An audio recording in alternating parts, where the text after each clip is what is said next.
Hi, my name's Dr. Damien Pollard, and I'm a lecturer in film at Northumbria University and a member of the Horror Studies research group.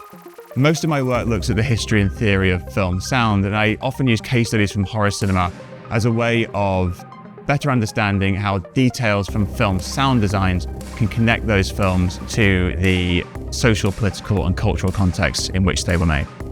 So my PhD and a lot of my earlier research was looking specifically at Italian horror cinema.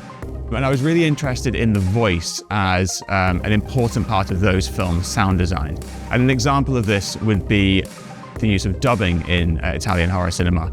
So almost all films in Italy, even in Italian, were dubbed up until the late 1980s. But this fact is particularly obvious, I think, in horror films because horror films are so stylistically extreme.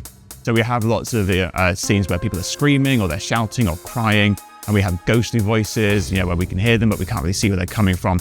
And all of these kind of formal elements make the voice a very prominent part of these films' sound designs.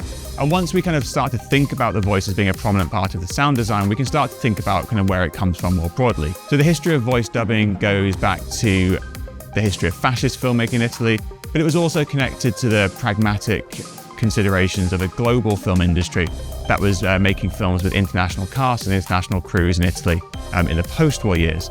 So when we look at voice dubbing, we get a kind of a tangible way of bringing the sort of form and the aesthetics of individual films into contact with much bigger questions that are part of the social, cultural, and even political context in which those films were being made.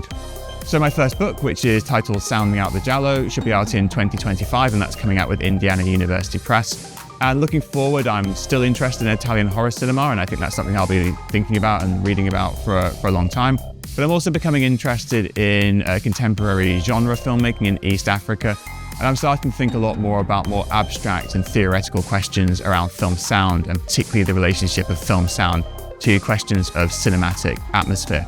And these are things that I've been writing about a little bit and speaking about at conferences in the UK and in Europe and in North America as well.